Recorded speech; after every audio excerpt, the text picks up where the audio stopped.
Bismillahirrahmanirrahim. Assalamualaikum warahmatullahi wabarakatuh. Waalaikumsalam warahmatullahi wabarakatuh.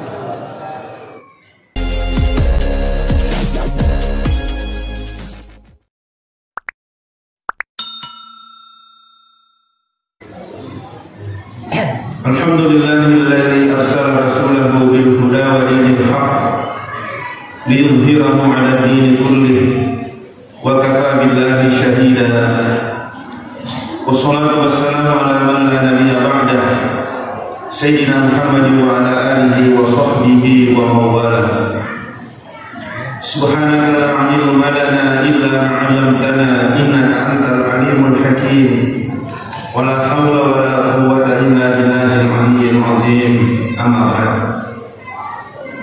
Yang terhormat Pak Dandim Kepala Satuan 7, yang terhormat Pak Kapolres yang dalam hari ini diwakili oleh Pak Kasat 5, yang saya hormati Pak Sekcam Tanah Kalimantan Barat, kemudian ada Pak Lurah Majege dan Wabil Khusus Kepala Bintan Pak Haji Hussein, dan seluruh jemaah yang saya mohon maaf tidak bisa menyebutkan satu persatu. Yang pertama dulu saya ingin sampaikan dalam ceramah ini adalah dalil mengapa kita memperingati Maulid.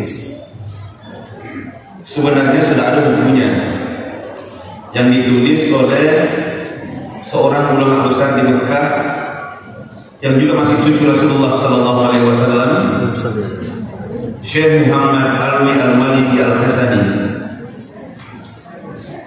Beliau ini sudah lama meninggal dunia, dan peraturan di Mekah dengan Madinah, jenazah itu dalam kurun waktu tertentu diangkat dan dipindahkan ke penampungan.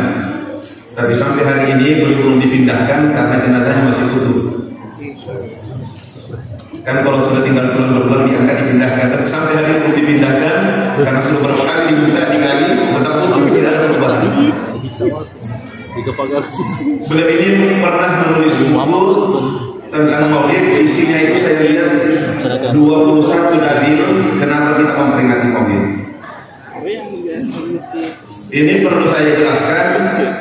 Nah, sebab ini masih apa beri namun, nah sebab beda gede. Dan mereka itu belajarnya hanya dari YouTube dan Google. Ini perlu diperjelas ini. Saya mungkin tidak bisa menjelaskan 21 dalil itu, mungkin hanya 4 atau 5 saja yang cukup mewakili. Yang pertama, Nabi sendiri memperingati Maulidnya. Dalam suatu hadis dijelaskan, Abi Qatadah meriwayatkan, Su'ila Rasulullah sallallahu alaihi wasallam an yaumil itsnain, an shaum yaumil itsnain. Nabi sallallahu alaihi wasallam pernah ditanya tentang puasa hari Senin. Kan Nabi kalau Senin Kamis boleh puasa. Ini orang bertanya tentang puasa Senin, kenapa Nabi berpuasa pada hari Senin? Beliau menjawab, fihi wulidtu wa fihi uhiya ilayya. Karena pada hari Senin itu saya dilahirkan dan saya menerima wahyu untuk pertama kalinya. Jadi Nabi memperingati Maulidnya itu tiap minggu, Pak, dengan cara berpuasa. Kita memperingati Maulid Nabi dengan cara mendengarkan ceramah, mendengarkan pembacaan suci Al-Quran, dan mungkin nanti ke depan nanti Pak mungkin harus ada salawatnya. Jadi salawat nanti insyaallah itu yang diinisiasi supaya ada salawat supaya lebih lengkap lagi. Jadi kalau ada orang yang mengatakan tidak ada dalilnya untuk peringatan Maulid, hanya katakan saya berpuasa pada hari Senin karena pada hari itulah saya dilahirkan. Jadi memperingati Maulid tiap minggu. Yang kita peringati malam ini sebenarnya bukan hari Maulid, bukan juga tanggal Maulid. Kalau hari ini kan Senin, kalau tanggalnya tanggal 12 Rabiul Awal, tapi yang kita peringati ini adalah bulan Maulid. Bulan Maulid. Ini dalil pertama. Dalil yang kedua, Nabi sendiri itu sangat memperhatikan keterkaitan waktu dengan peristiwa-peristiwa besar keagamaan. Saya mencontoh satu saja. Puasa hari Asyura. Tanggal saya puasa di hari Asyura 10 Maret. Betul. Ketika nanti mendapati orang-orang Yahudi puasa pada hari Asyura, kami kan bertanya kepada mereka, untuk apa kalian puasa hari ini? Mereka mengatakan, hari ini adalah hari besar bagi kami, karena pada hari inilah Nabi Musa alaihissalam beserta Bani Israel diselamatkan oleh Allah dan Fir'aun ditenggelamkan. Nabi Musa dulu berpuasa sebagai bentuk rasa syukur kepada Allah, maka kami pun berpuasa untuk memperingati hari ini. Terus Nabi mengatakan, "Fanahnu ahaqqu wa aula bi Musa minkum." Kami lebih pantas dan lebih layak untuk mengikuti Nabi Musa daripada kalian. Maka Nabi memerintahkan para sahabat untuk berpuasa dengan catatan kalau kita panjang umur sampai tahun depan kita puasanya 2 hari agar beda puasanya dengan orang-orang Yahudi. Jadi kita juga puasa bukan hanya Asyura tapi Tasu'a tanggal 9. Jadi 9 10 atau 10 11. Tapi poinnya adalah peristiwa Asyura ini itu kan peristiwa yang berkaitan dengan Nabi Musa alaihissalam. Kalau peristiwa yang berkaitan dengan Nabi Musa saja disuruh oleh Nabi untuk diperingati, apalagi peristiwa yang berkaitan dengan diri beliau, harusnya lebih penting untuk diperingati. Kan dari seluruh Nabi dan Rasul yang jumlahnya kita tidak tahu karena dalam Al-Quran dikatakan minhum qasasnahum alaik wa minhum la naqsus alaik. Ada yang kami ceritakan, ada yang tidak kami ceritakan kepadamu. Yang diceritakan itu 25 dalam Al-Quran. Walaupun ada riwayat bahwa Nabi pernah mengutus 124.000 Nabi. Yang diceritakan dalam Al-Quran hanya 25. Dari 25 itu dipilih lagi 5 Nabi Ulul Azmi yang memiliki tingkat kesabaran lebih tinggi dibandingkan Nabi-Nabi yang lain. Dan dari 5 ini dipilih lagi 1 Sayyidul Anbiya wal Mursalin, penghulu dari segala nabi dan rasul, yaitu Nabi kita Nabi Muhammad sallallahu alaihi wasallam. Bayangkan itu Pak, kalau peristiwanya Nabi Musa saja disuruh oleh Nabi diperingati, harusnya peristiwa yang berkaitan dengan Nabi kita jauh lebih penting untuk diperingati. Mungkin Bapak Ibu bisa baca juga bukunya Ustaz Abdul Samad, UAS 37 masalah populer itu. Kalau beliau itu ayat yang pertama dia tulis sebagai dalil, wa dzakirhum bi ayyamillah. Ingatkanlah mereka dengan hari-hari Allah. Jadi umat Islam ini harus diingatkan hari-hari Allah. Di sini belum memiliki tafsir yang mana hari-hari Allah itu. Semua hari yang berkaitan dengan peristiwa-peristiwa keagamaan itu adalah hari-hari Allah. Harus diingatkan kepada manusia. Makanya dulu waktu saya silaturahim ke Guru almarhum Sanusi Bacor, saya berusaha untuk datang kepada beliau masih hidup, selalu datang minta nasihat. Waktu itu saya menjabat sebagai pimpinan pondok. Saya datang minta nasihat. Salah satu nasihat beliau itu kepada saya, jangan pernah melewatkan peringatan hari-hari besar Islam. Maulid, Isra Mi'raj, ya, Satu Muharram itu harus diperingati, mengingatkan umat Islam. Jangan terlalu begitu saja, supaya mereka itu tadi apa lagi? Wa dzakirhum bi ayyamillah. Ingatkanlah mereka hari-hari Allah. Ini dari yang kedua. Yang ketiga, di dalam Al-Quran disebutkan wa kullan naqussu 'alaika min anba'ir rusuli ma nuthabbitu bihi fu'adak. Demikianlah kami kisahkan nabi-nabi terdahulu kepada Muhammad. Untuk apa tujuannya? Untuk menguatkan imanmu, menguatkan hatimu. Rasulullah SAW dikuatkan imannya, dikuatkan hatinya oleh Allah dengan cara dikisahkan kisah-kisah nabi terdahulu. Nah, kalau Nabi saja kalau dibuatkan imannya dengan mendengarkan kisah Nabi terdahulu, harusnya kita lebih penting untuk dibuatkan imannya dengan mendengarkan kisah Nabi-nya sendiri. Kapan itu didengarkan kisahnya itu? Maulid. Bahkan kalau kita bukan hanya mau dibuatkan imannya, mau diperbaiki malah. Kenapa mau diperbaiki? Karena Jujur saja, ini saya mohon maaf, jangan pernah menunjuk orang lain ya. Ini periksa diri kita sendiri. Banyak tanda-tanda orang beriman disebutkan dalam Al-Quran, justru tanda-tanda itu tidak ada sama kita. Sebaliknya, ketika Allah menyebutkan tanda-tanda munafik, kenapa ada sama kita? Saya mau bacakan tanda-tandanya Pak, tapi jangan menunjuk orang kan? Periksa diri kita sendiri. Tanda-tanda orang beriman itu. Qad aflahal mu'minun alladzina hum fi shalatihim khashi'un walladzina hum 'anil lagwi mu'ridun. Sungguh beruntunglah orang-orang beriman itu. Siapa mereka? Satu tandanya alladzina hum fi shalatihim khashi'un, yang khusyuk dalam salatnya. Pertanyaannya, apakah salat kita sudah khusyuk?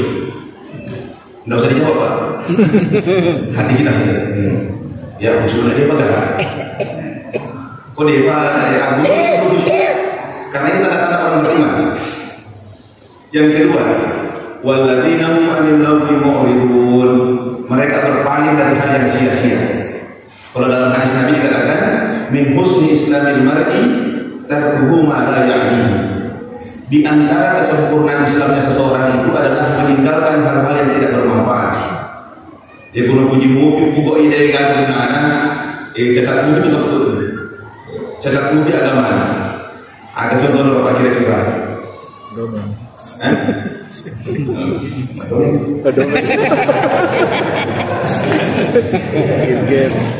Gak ada gunanya, nggak bisa apa tuh ini? Ronda. Ya bolehlah sekali-sekali, tapi kalau maklum itu benih. Nah kalau subuh di erot mesti gini, baru umur ronda tapi tidak perlu nanti. Ada apa ya? Kalau macam ini mati. Kita pukul lebih, ada pukul. Tadi ingat ini. Tanda-tanda orang beriman meninggalkan hal-hal yang tidak bermanfaat. Jadi kalau ibu gaul, tahan aja. Agak gunanya. Jika tidak gunanya, itu buku ini. Kalau sebab itu buku mubi, berarti keislaman kita masih cacat. Jadi dia betul-betul sendiri. Dia pelit. Tanda beriman yang lain sekolah itu enggak ikut. Innamal mu'minuna alladzina idza dzukirallahu wajilat qulubuhum. Surah Al-Anfal. Sesungguhnya orang-orang beriman itu adalah satu tandanya, orang yang apabila disebutkan nama Allah bergetar hatinya. Enggak, kamu baru kata-kata itu tinggal ini sedang melakukan itu. Jujur saja Pak, kadang ada, kadang tidak ada. Mana lebih banyak adanya atau tidak adanya? Tidak adanya. Tidak adanya lebih banyak. Dia boleh pertama dulu. Wa idza tuliyat 'alaihim ayatuhu zadatuhum imana. Apabila dibacakan ayat-ayat Allah bertambah keimanannya. Betul Ustaz dia terima baca. Kemudian saya ditambahan tekut wallahu a'lam. Itu tanda-tanda orang beriman Pak. Jujur saja ada di antara tanda-tanda itu tidak ada sama kita. Sekarang kita lihat tanda-tanda munafik. Apa tanda-tanda munafik? Tidak ada apa itu yang hadis itu ya. Kalau dalam hadis tidak ada kata kalau berbicara dia bohong. Yang kedua, wa idza wa'ada akhlafa, kalau berjanji menyalahi janjinya. Yang ketiga, wa idza tudina fana, kalau diberi amanah dia khianat. Itu tanda-tanda di dalam hadis. Coba kita lihat tanda-tanda dalam Al-Quran. Innal munafiqina yukhadi'una Allah wa huwa khadi'uhum. Sesungguhnya orang-orang munafik itu ingin menipu Allah, tapi mereka sendiri yang tertipu. Allah menyebutkan tanda-tandanya. Wa idza qamu ila sholati qamu kusala. Apabila mereka berdiri untuk sholat, mereka berdiri dengan penuh kemalasan. Tapi kalau tiba waktu sholat, hatinya ringan apa berat? Kata tu biasa kan? Asal sih. Astagfirullah. Itu lagi Bapak. Itu ucapan-ucapan menunjukkan bahwa sholat itu adalah sebuah apa itu? Beban berat. Jangan ini ucapan munafik bener. Aja bahaya. Orang munafik itu tadi usaha lah. Masa banyak lagi? Malu, maka sedih. Betul. Yang kedua yura'una nas. Dia pemasang pajak perminta kalau pemasang pajaknya. Sekiranya dia minta ini enggak malah. Ukurannya apa? Kayak jadi jawab. Ini tanda-tanda munafik. Lepuran apa tuh ini? Jadi apa mengakhir? Wala yadhkuruna Allah illa qalila, dan mereka tidak berzikir kepada Allah kecuali sedikit saja. Kan perintahnya tadi dalam ayat yang dibacakan dari Pak Imam. Wadhkurullaha dzikran katsira, berzikirlah kepada Allah dengan sebanyak-banyaknya. Orang yang berzikirnya banyak, orang munafik zikirnya sedikit. Musiknya banyak. Ini yang saya maksudkan. Yang saya maksud, kalau Rasulullah SAW itu dikuatkan imannya oleh Allah dengan mendengarkan kisah-kisah Nabi terdahulu. Harusnya kita lebih dikuatkan iman kita dengan mendengarkan kisah Nabi kita Muhammad SAW. Karena itu tadi masih banyak ibarat kita yang perlu diperbaiki. Masih banyak perlu diperbaiki. Yang keempat, di dalam Al-Quran juga disebutkan, qul bi fadlillah wa bi rahmatihi fa bidzalika falyafrahu. Katakanlah Muhammad, sampaikan kepada umatmu, hendaklah dengan karunia dan rahmat Allah itu mereka bergembira. Jadi Allah memerintahkan kita untuk bergembira kalau menerima karunia dan rahmat dari Allah. Dan di dalam Al-Quran disebutkan rahmat terbesar yang diterima oleh alam raya ini adalah kelahiran Rasulullah SAW. Wa ma arsalnaka illa rahmatan lil alamin. Kami tidak mengutus Muhammad kecuali menjadi rahmat bagi seluruh alam. Harusnya kita bergembira dengan Nabi kita Muhammad SAW karena Allah yang perintahkan. Di dalam kitab Sahih Bukhari dijelaskan bahwa Abu Lahab, Bapak Abu Lahab kenal? Enggak. Boleh kita kenal. Di dalam Al-Quran, tabat yada abi ila abi wa takabur. Jadi Abu Lahab itu dilaknat oleh Allah di dalam Al-Quran karena mencaci maki Rasulullah SAW. Namun demikian dalam kitab Sahih Bukhari dijelaskan bahwa setiap hari Senin itu Abu Lahab diringankan siksanya oleh Allah. Kenapa diringankan siksanya? Karena dulu ketika Rasulullah SAW lahir, dia bergembira. Saking gembiranya, dia membebaskan budaknya bernama Suwaibah. Kemudian Suwaibah ini pernah merawat Nabi. Karena kegembiraannya itulah dihargai oleh Allah. Diringankan sisanya kalau hari Senin. Hadis ini banyak dikomentari oleh para ulama, termasuk Syekh Syamsuddin Ad-Dimashqi mengatakan kalau seorang kafir saja yang sudah jelas-jelas dilaknat oleh Allah dalam Al-Quran mendapatkan keberkahan dalam tanda petik, mendapatkan keberkahan, apalagi seorang mukmin yang bergembira sepanjang hidupnya kepada nabinya Nabi Muhammad SAW, tentu keberkahannya lebih besar lagi. Saya kira itu saja dalilnya, Pak, ya. Jadi tidak usah ragu-ragu peringatan Maulid, Pak. Ya. Tapi saya juga heran orang yang melarang peringatan Maulid, kalau organisasinya memperingati ulang tahunnya tidak ada yang minta dalil, kalau Maulid minta dalil. Kalau organisasinya, tokohnya, bahkan Pak Saudi itu, tukang, saya sebut namanya, itu 1 minggu peringatannya. Maulid Nabi dilarang, tapi kalau tokohnya 1 minggu memperingati. Sila di mana nikahannya ini? Kalau Nabi minta dalil. Rasulullah SAW dilahirkan pada suatu masa yang disebut masa jahiliyah. Pada zaman pada zaman jahiliyah lahirlah seorang nabi. Itu pada zaman jahiliyah. Tapi perlu saya ingatkan bahwa jahiliyah ini bukan waktu, bukan tempat, tapi dia adalah sifat. Orang yang tidak menggunakan akal sehatnya, tidak menggunakan hati nuraninya, itu adalah jahiliyah. Walaupun dia sekolahnya tinggi, tapi kalau akal sehatnya dia tidak gunakan, hati nuraninya dia tidak gunakan, maka itu jahiliyah.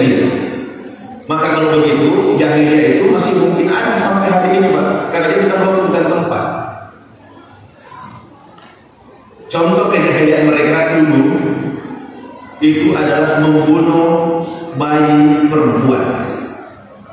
Membunuh bayi perempuan. Kalau anak laki-laki yang lahir, gembira, diumumkan, dipamerkan, digendong keliling. Tapi kalau bayi perempuan Pak, malu, sembunyikan. Bahkan di antara mereka membunuh bayinya. Bapak Ibu, masih ada pembunuhan bayi hari ini? Masih.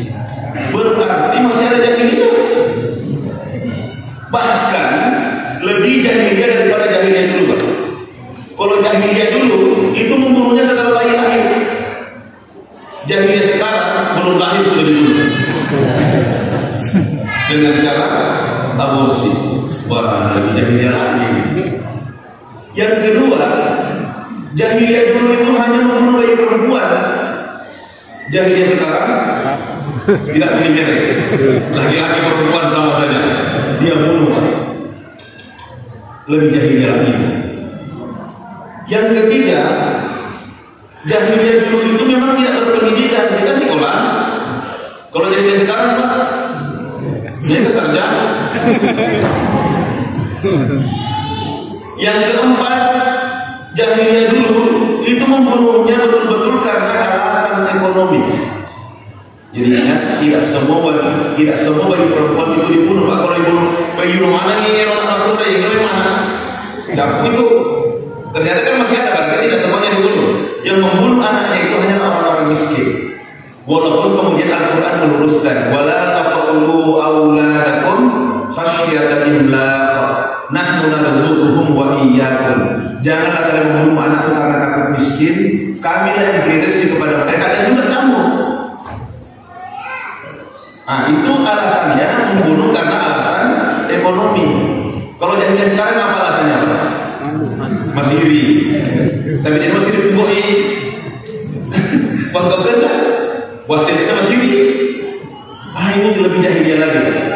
Dan jahiliyah dulu itu sebelum anaknya dibunuh, itu dikasih mandi, kasih pakaian bagus-bagus, bawa tempat yang jauh, baru dieksekusi. Jahiliyah sekarang Pak, tega ya. Pak, terutama kantor pasti nanti perlu tempat sampah. Makanya dakwah tidak boleh berhenti. Dakwah tidak boleh berhenti karena kejahiliaan masih ada. Bahkan belum lama Rasulullah SAW wafat sudah muncul nabi-nabi palsu. Itu jarak nabi dengan muncul nabi palsu itu sangat dekat. Apalagi jarak kita dengan nabi sekarang ini lebih jauh lagi. Makanya dakwah itu harus lebih diintensifkan lagi. Apakah sekarang tidak nabi palsu muncul? Pernah tidak ada nabi palsu muncul? Pernah. Bahkan malaikat palsu juga ada. Siapa itu? Dia ada. Mengaku malaikat Jibril itu. Dia mengaku sebagai malaikat Jibril. Kalau dia mengaku sebagai nabi palsu itu Ahmad Musaddiq. Jadi waktu di Polda Metro kan dua-duanya ditangkap Pak. Dikasih ketemu. Lihat ini. Kau kenal nggak sama Ahmad Musaddiq? Tidak. Gimana cara malaikat Jibril tidak kenal sama nabinya? Kau kenal sama dia? Tidak. Kau juga yang betul-betul palsu. Masa nabi tidak kenal sama malaikat? Harusnya malaikat kenal sama nabi, nabi kenal sama malaikat. Berarti kalian yang betul-betul palsu dua-duanya ini. Jadi ini Pak, jangan pernah dakwah yang berhenti, harus terus jalan karena itu tadi. Hal-hal yang bisa merusak agama ini banyak sekali bisa merusak. Kembali kepada Rasulullah SAW. Beliau ini dipuji dan disanjung oleh Allah. Wa innaka la'ala khuluqin azim. Engkau betul-betul dalam budi pekerti yang agung. Dan coba perhatikan tadi Pak, ayat yang dibacakan oleh Ustaz tadi, ya ayyuhan nabi. Jadi Rasulullah SAW itu tidak pernah dipanggil oleh Allah, tidak pernah diajak bicara oleh Allah dengan menyebut namanya. Berbeda dengan nabi-nabi yang sebelumnya. Ya Adam, ya Nuh, ya Musa, ya Ibrahim, ya Isa, langsung disebut namanya. Tapi di dalam Al-Quran tidak ada dia Muhammad. Tidak. Kenapa? Karena nabi kita ini dihargai, dimuliakan dan dihormati oleh Allah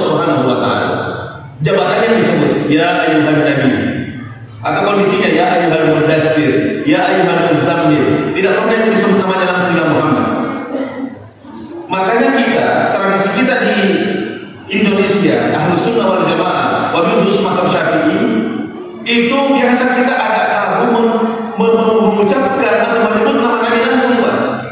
Makanya bisa kita menggunakan Sayyidina.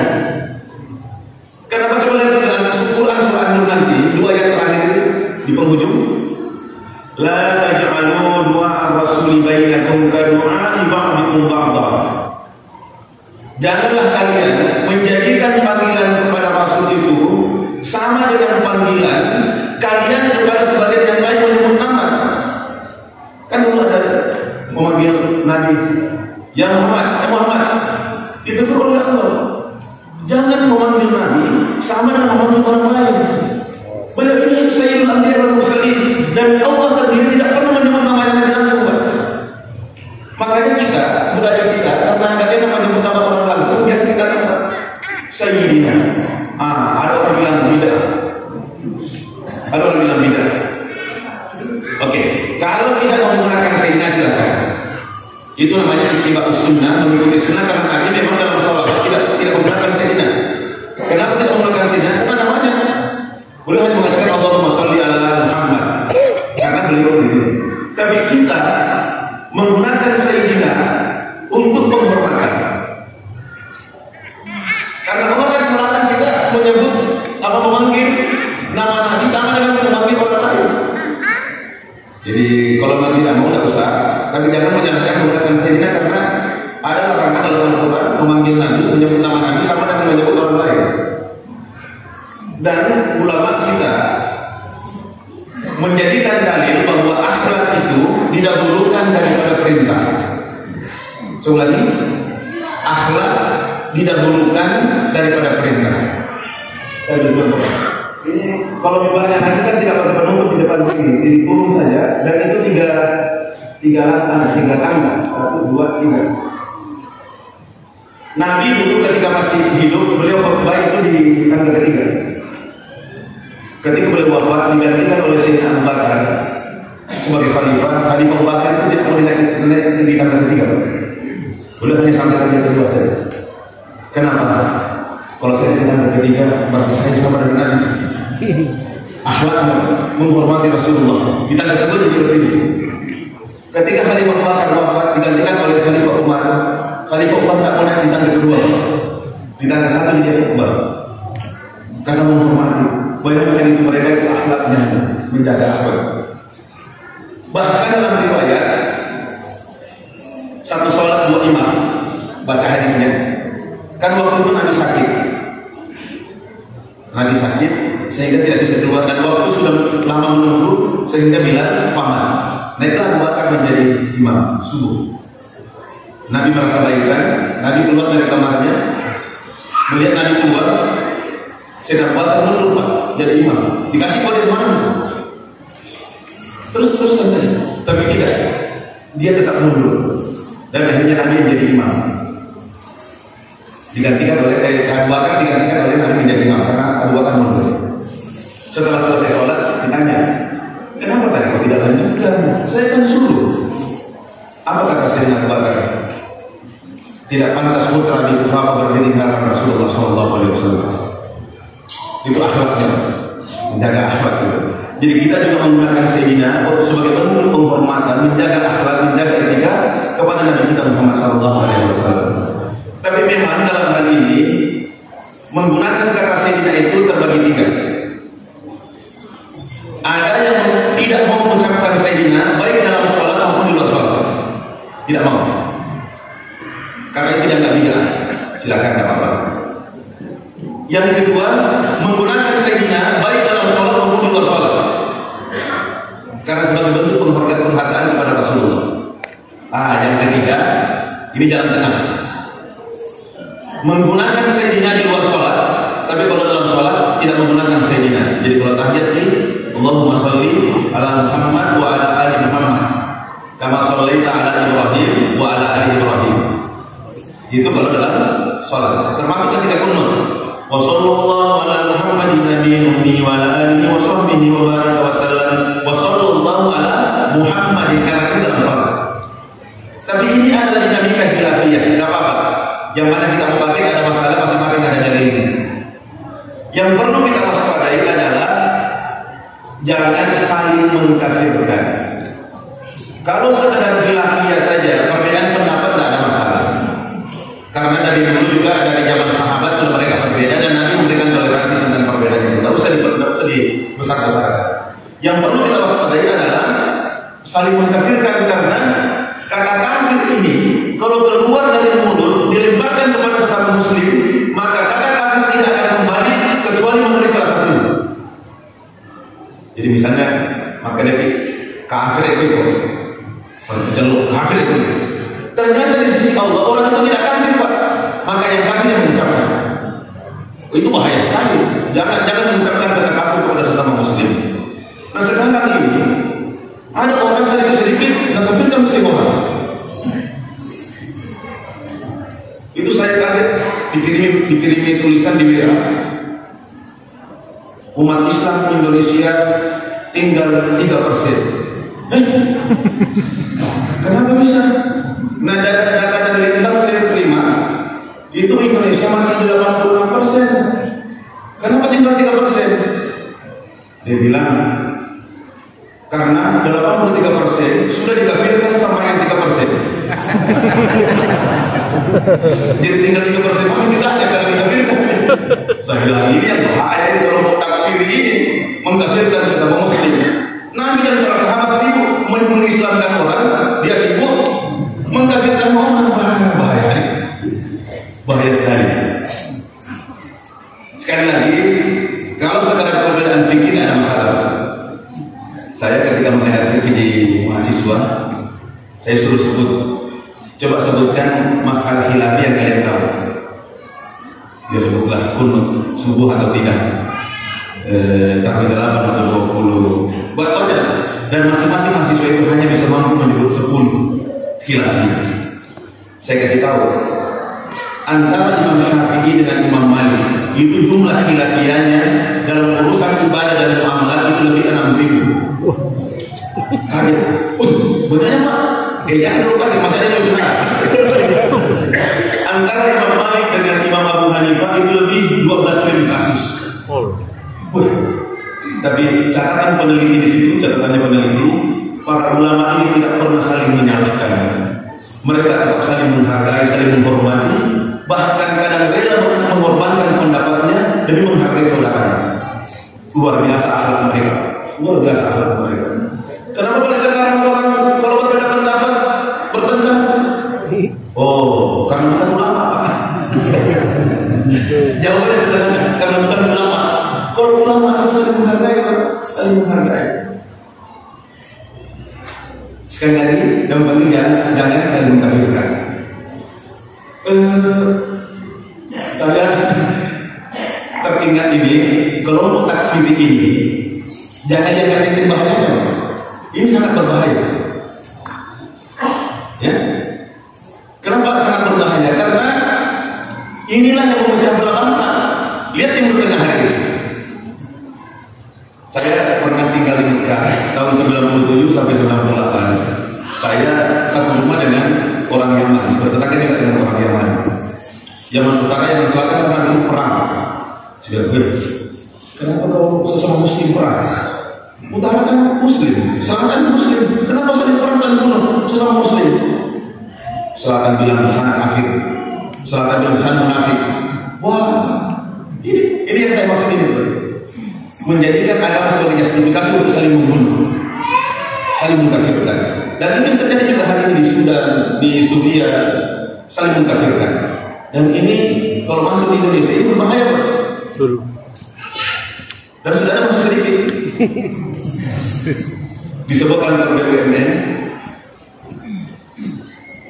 bunyi masjid, langsung dia bilang begini, berhenti sama kerja, pergi masjid. Pergi sama sholat dulu. Terus ada satu bilang begini, tenang bro, sholat itu nomor 2. Langsung dia emosi, marah. Apa dia? Sholat nomor 2, kafir orang. Apa nomor 1? Kan siapa ada? Cucu.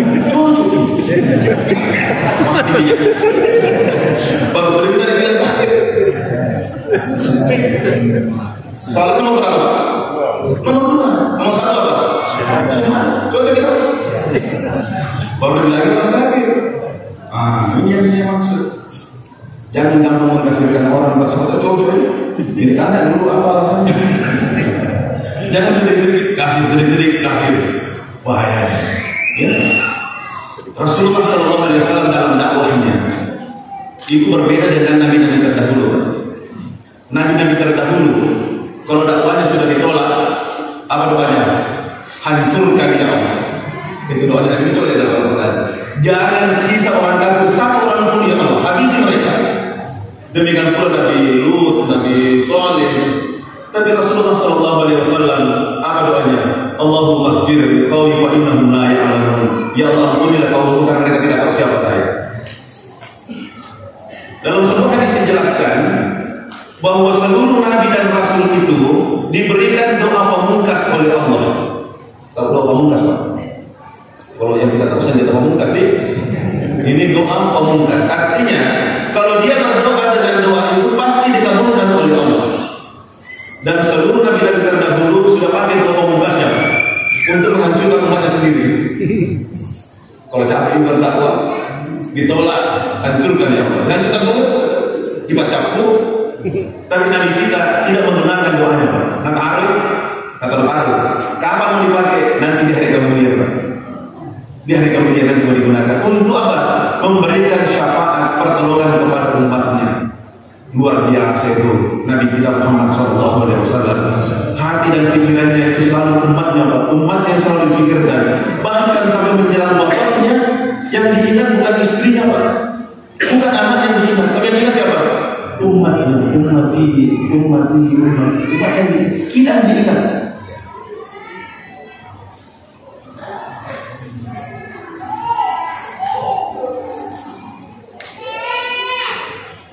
Lalu bagaimana dengan kita? Apa kita juga mengingat Nabi kita?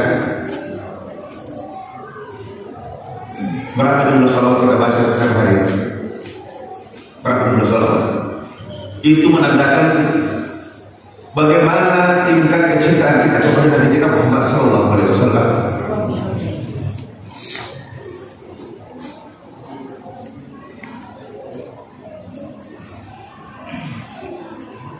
Melalui mimbar terhormat ini, saya mengingatkan jemaah yang belum mengamalkan untuk menjadikan sholawat ini sebagai wirid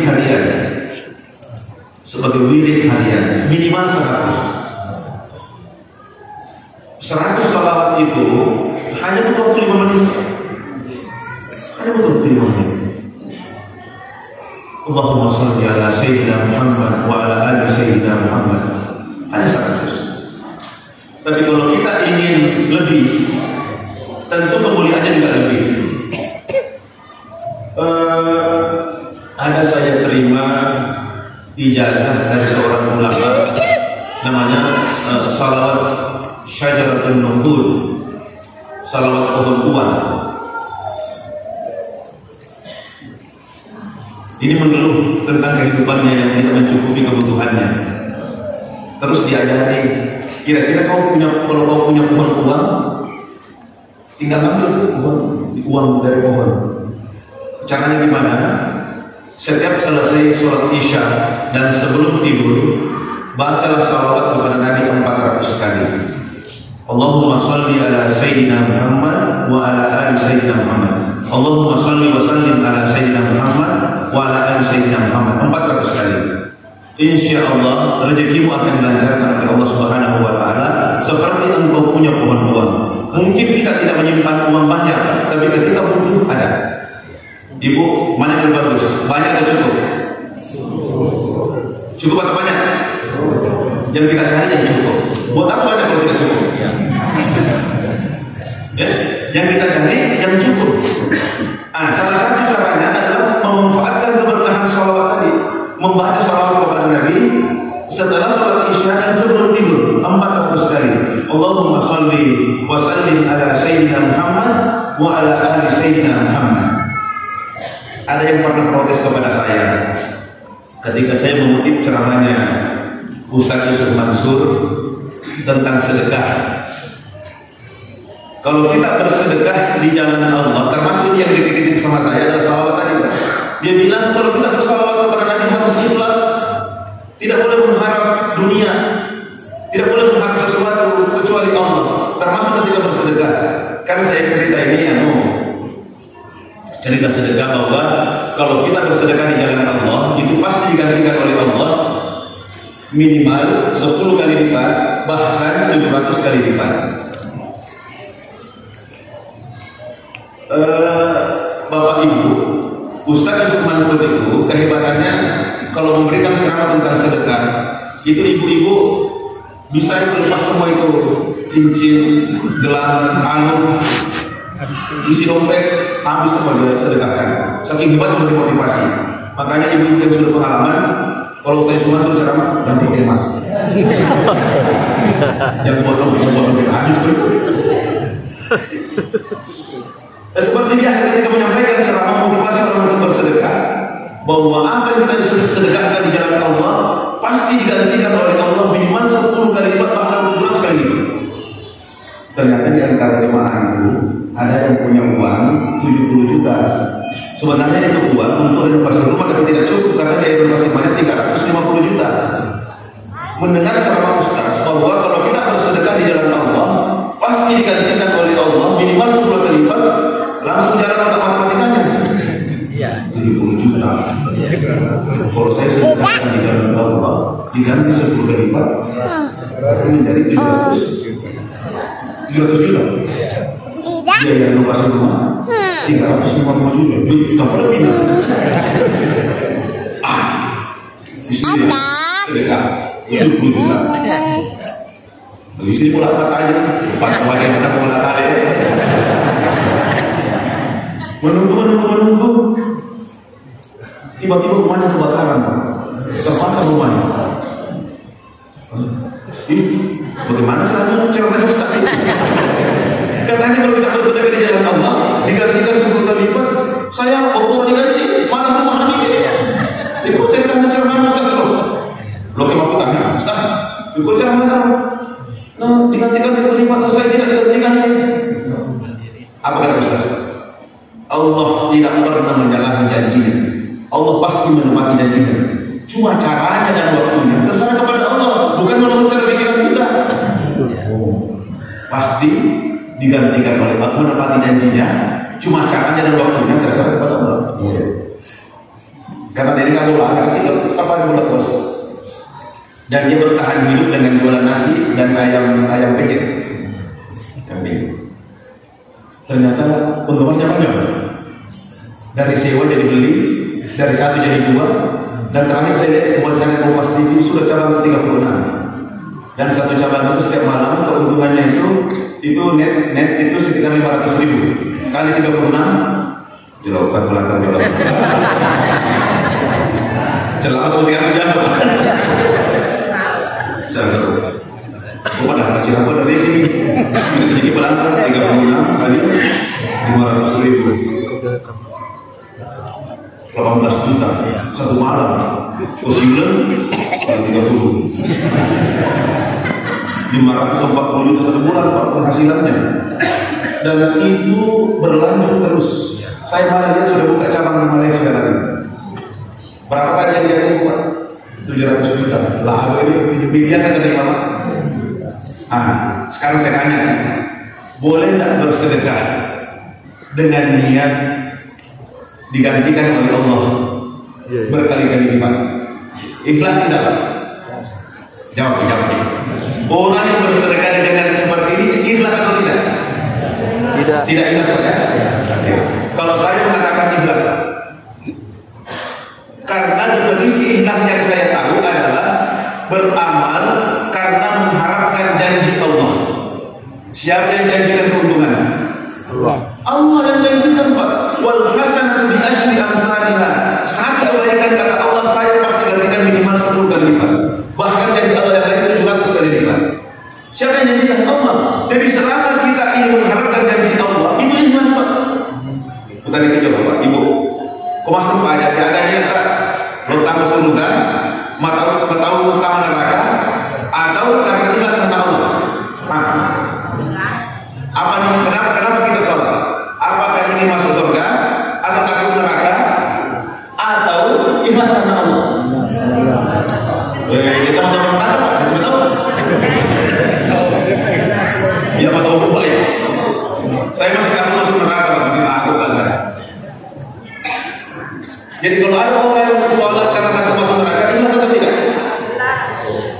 sebab karena Allah yang kencang.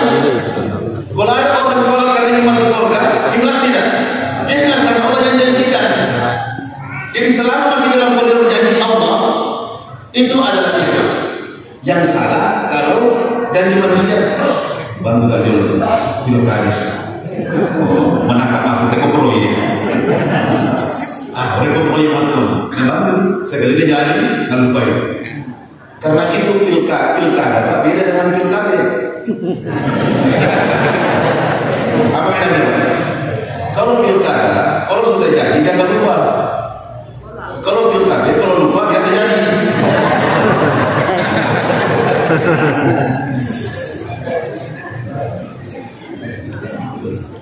Jadi saya ulangi tadi, orang yang bersedekah dengan niat supaya berlipat itu yang kembali, itu menurut saya masih ikhlas, karena yang diharapkan adalah janji Allah. Janji Allah, tidak ada masalah. Tidak ada masalah. Yang salah tadi kalau kita mengharapkan janji manusia. Janji manusia itu salah. Kalau kita berbuat karena mengharapkan manusia, kecewa kita. Kecewa. Karena manusia itu punya keterbatasan, termasuk ketika kita tolong. Kan dalam Al-Quran, ya ayyuhalladzina amanu ista'inu bis-sabri was-salah. Hai orang beriman, minta tolonglah kepada Allah dengan sabar dan salat. Jadi kau perlu asal hati. Elok itu pola kan? Elok mau kata, jadi nama sini. Kenapa? Karena kalau kita datang kepada manusia, Pak, minta tolong kepada manusia, pertolongan belum tentu datang, kehormatan sudah hilang duluan. Karena kita datang meminta maaf, sudah kehormatan hilang. Kehormatan sudah hilang. Tapi datanglah kepada Allah dulu. Ya. Curhat. Terutama dalam sholat tahajud. Ibu beri masa panjang dulu. Bahasa apa saja? Di rumah sini cerita pengalaman pula. Kan saya tinggal di Samata, dekat kampus UI, cari-cari rumah dekat situ. Terus di samping rumah ada tanah kosong karena batal dibangun oleh developer. Mau ambil Ustaz, nggak dia, saya mau ambil. Berapa meter kamu ambil Ustaz? Langsung ambil. Harga 13 kali 15 waktu itu, terus 15 tahun yang lalu. Harganya 50 juta, hampir kurang sedikit 50 juta. 2 juta setengah. Kira-kira kita tuh jorok, ada jadi 20 kita lunasi, 20 lebih. Waktu itu kita mulai dekor, biasanya aku berlebaran Allah Rasul. Setelah tinggal 3 minggu, wah, ini 2 minggu mana? 1 minggu, gue tambah khusus sholat malam. Tinggal 4 hari. Dia mau pasaran doang, bisa begini. Dia buang, petang semuanya ke sini. Mau dia buang aja, ibu masih dia. Tak kasih dia doang, bicara kita, bicara kita. Mau dia buang aja, ibu masih dia tak kasih diserap. Saya yakin ya Allah, Engkau Maha Kaya, Maha Kuasa. Kalau Engkau yang mau ya Allah, tidak jadi. Kau pun ya Allah. Tak kasih diserap, tak kasih diserap. Hamil 2, tiba-tiba ada telepon, Ustaz, itu tanah tadi mau dijual juga dia. Berapa kita jualkan? Dia tawar menawar. Itu dulu tanah saya beli, menolong teman, itu kerja-kerja 20 juta, beli 20 juta. Nah ini orang tawar 94 juta Pak. Ya masa dulu ada 50 juta Bapak aja. Selesai itu urusan. Bicara begini apa? Bicara begini. Tak kasih riset, tak kasih riset. Saya yakin selesai 2 hari sebelum deadline Pak. Selesai itu urusan. Sholat lagi, minta tolong kepada orang lewat sholat. Perhatikan sholat itu, luar biasa itu. Luar biasa. Baru takbiratul ihram, Allahu Akbar. Allah Maha Besar. Yang besar cuma Allah. Yang lain itu kecil, dunia kecil, masalah kecil, utang kecil, kecil apa? Kecil. Allah yang Maha Besar, yang besar cuma Allah. Kecil. Belum lagi kita baca surah Al-Fatihah. ketika baca surah Al-Fatihah. Dalam hadis dikatakan Allah menjawab setiap doa, setiap ayat yang kita baca. Bismillahirrahmanirrahim. Allah menjawab zakarani abdi hamba mengingatku. Alhamdulillahirabbil alamin. Allah menjawab hamdani abdi hamdaku. Sampai ketika kita membaca Iyyaka na'budu wa iyyaka nasta'in, hanya kepadamu, perhatikan, hanya kepadamu ya Allah. Kita tidak mengatakan hanya kepadanya, kita mengatakan hanya kepadamu. Iyyaka, tidak mengatakan iyyaka, hanya kepadamu ya Allah kami menyembah, dan hanya kepadamu kami memohon pertolongan. Jadi aku begini, oh terbaca iyyaka na'budu wa iyyaka nasta'in, berarti peringatan apa? Hanya kepadamu. Tapi kata tengah, wah, hanya kepadamu kami menyembah, dan kena dengar. Siapa yang tidak sembah Pak? Hati-hati. Iyyaka na'budu wa iyyaka nasta'in, hanya kepadamu yang kami menyembah, dan hanya kepadamu kami memohon pertolongan. Niatkan Bapak pertolongan apa kita lakukan.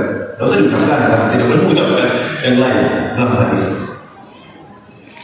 Belum lagi ketika duduk di antara dua sujud. Ada baca duduk di antara dua sujud. Rabbi firli, warhamni, wajburni, warfa'ni, warzuqni, wahdini, wa'afini, wa'afani. Rabbi firli, Allah ampuni aku. Warhamni, kasihani aku. Wajburni, tutup kekuranganku. Warfa'ni, angkat derajat. Warzuqni, beri aku rezeki. Wahdini, beri aku petunjuk. Wa'afini, sehatkan aku. Wa'afani, maafkan. Ada masalah, mana sakit? Wa'afini, sehatkan aku ya Allah. Rumah kemajuan saya, warzuqni, beri aku rezeki. Pusing nih, galau. Wahdini, beri aku petunjuk ya Allah. 8 permintaan dalam sholat itu sudah mencakup seluruh kebutuhan dunia akhirat. Mungkin selama ini tidak terasa karena terlalu kencang laginya. Bukan caranya ini. Atau memang tidak paham dengan artinya, itu masalahnya juga. Dulu kita tambah tadi, saya nggak tahu masih dapat tidak. Kalau tambah tadi di sini dulu harus mengajar 1 tahun, masih dapat ya. Saya dapat tugas di Kalimantan Timur, jadi saya dikirim ke sana. Nah waktu itu saya kemalam, saya dikasih dari Kementerian Hidayatullah bermalam. Masuk masuk masih dia, wah kita masuk ke sana. Nampak mas nasi juga di sana. Jadi selesai sholat, pulang ke asrama. Kenapa sholat belum masuk lagi? Aku belum baca, bilang saja jadi. Siapa yang masuk lagi? Inilah cara bacanya. Kalau kita tadi membaca doa di antara dosa itu, bagaimana cara bacanya? Waalaikumsalam warahmatullahi wabarakatuh. Kalau di sana tidak begitu, cara begini. Waalaikumsalam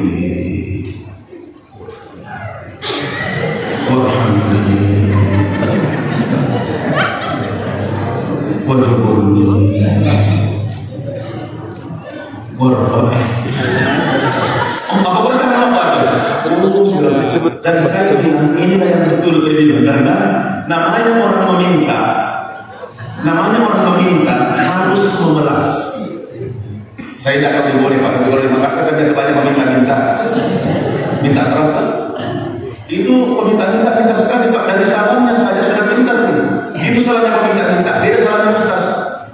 Kalau Ustaz ceramah bagaimana salahnya? Assalamualaikum warahmatullahi wabarakatuh. Itu kalau Ustaz. Tapi kalau minta memberi salam, apa saya benar?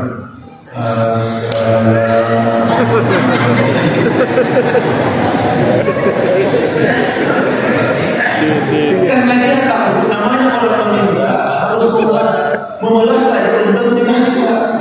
Apalagi kalau saja Assalamualaikum, mereka berkata,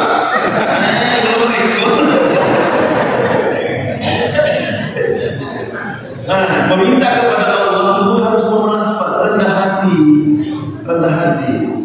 sangat berharap. Jangankan kita Pak, saya kadang malu sama Nabi kita Nabi Muhammad SAW.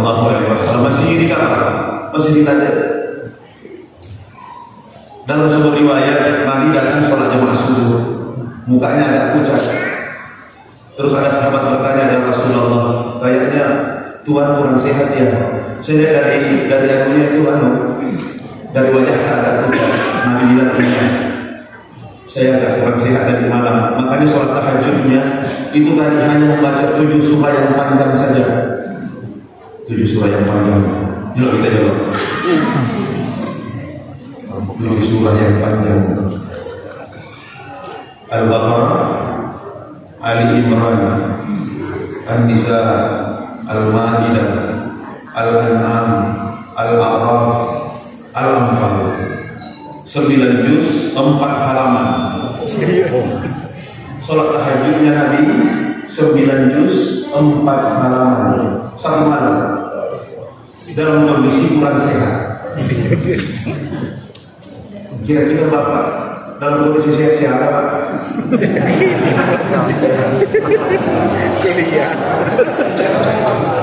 Padahal Nabi kita ini sudah dijamin Pak. Dijamin surga, dijamin diampuni dosanya. Sholat tahajudnya masih begitu panjang Pak.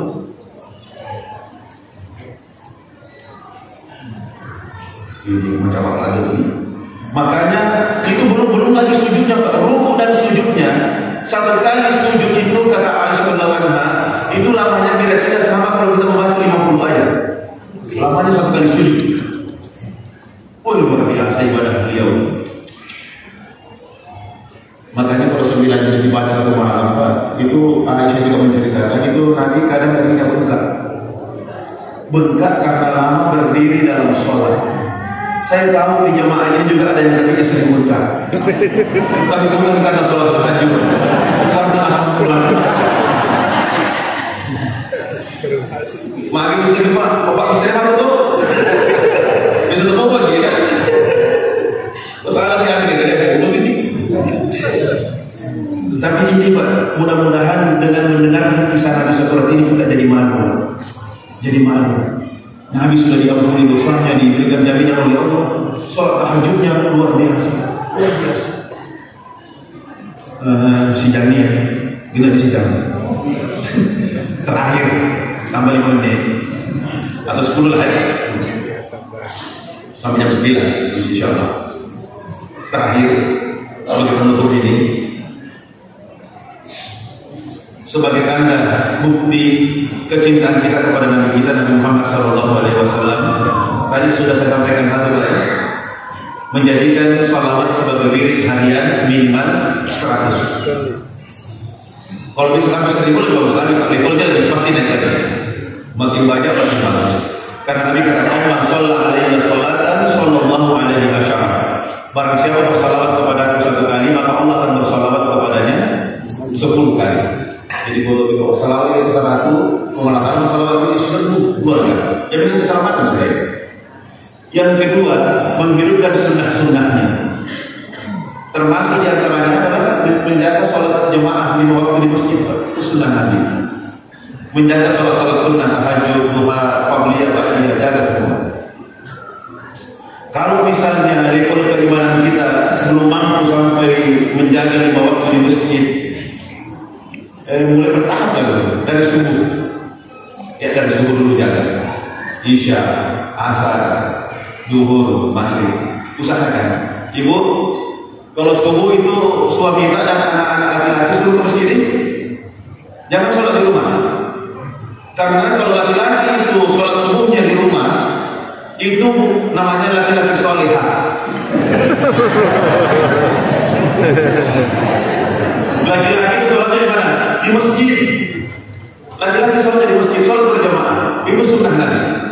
Sekedar mendengar ya.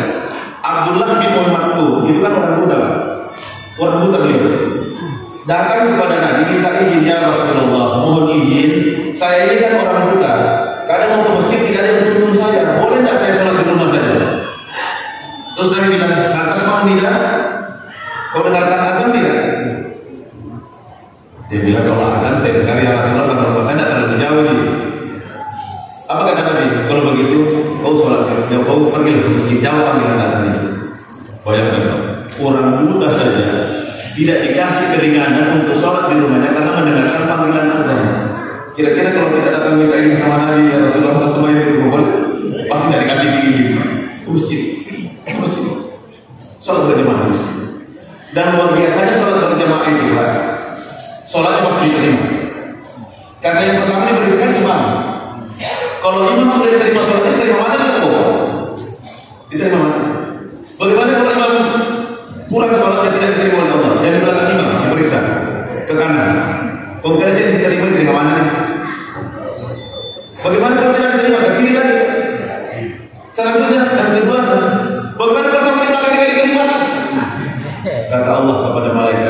terima sholat mereka karena mereka adalah berjamaah. Barakatnya dari jamaah. Luar biasa.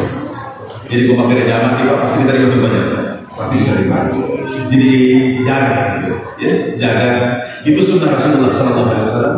Kemudian yang qabliyah ba'diyah, kalau belum bisa semuanya, minimal yang pakai dulu. 2 rakaat sebelum subuh, 2 rakaat sebelum zuhur, 2 rakaat sesudah zuhur, 2 rakaat sesudah maghrib, dan 2 rakaat sesudah isya. 10 rakaat yang disepakati oleh ulama muakkad. Kemudian bagaimana dengan 2 rakaatnya? Karena yang dianjurkan oleh Nabi itu muakkad kan 12. Mana 2 rakaat lagi? Ada mengatakan sebelum asar, ada juga mengatakan sebelum zuhur. Jadi sebelum zuhur itu 2 kali 2 dan muakkad semua menurut pendapat yang mengambil zuhur. Terus nanti orang ditanya, kenapa zuhur banyak sekali sholat sunnahnya, qabliyah dan ba'diyahnya? Nabi katakan, saya lihat itu lagi terbuka pada saat tersebut, makanya sholat sunnahnya banyak pada waktu zuhur itu. Nah, kalau bisa semuanya kita ambil, lebih bagus lagi Pak, lebih bagus lagi, tapi minimal yang 12 rakaat tadi itu kita jaga betul. Kalau tidak bisa semuanya tadi, yang 2 rakaat tadi, ini nanti apakah nanti yang sebelum asar atau sebelum zuhur 4 rakaat 2 kali 2 tadi? Ini yang saya maksud menghidupkan sunnah-sunnah Rasulullah SAW yang amalan-amalannya tadi itu. Kemudian yang ketiga, menjaga warisannya. Apa warisan Rasulullah SAW? Al-Quran dan As-Sunnah. Taraktu fikum amrayn. Saya tinggalkan kepada 2 perkara. Ma in tamassaktum bihi ma lan tadillu abada. Selama kalian berpegang kepada keduanya, kalian tidak akan tersesat. Kitabullah wa sunnah Rasulih. Al-Quran dan Sunnah Rasulnya. Untuk tahap pertama, saya menganjurkan supaya kita membaca Al-Quran tiap hari, Pak. Tiap hari. Jangan sampai berlalu 1 hari tidak membaca Al-Quran sama sekali. Dan luar biasanya Al-Quran ini, umur berapapun mau belajar tidak ada masalah. Karena dalam Al-Quran sudah dikatakan, walaupun ada sabda Al-Quran dan dzikri mahal dimudahkan. Sungguh telah kami mudahkan Al-Quran untuk dipelajari. Siapa mengambil pelajaran? Kalau ilmu-ilmu lain, coba kita perlu dia itu lebih masih tadi. Tapi kalau Al-Quran umur berapapun mau mulai tidak ada masalah. Waktu anak tetangga saya wisuda di Jombang, ada anaknya tetangga saya 2 orang, tamat sanawiyah SMP Pak, sudah wisuda hafal 30 juz Al-Quran.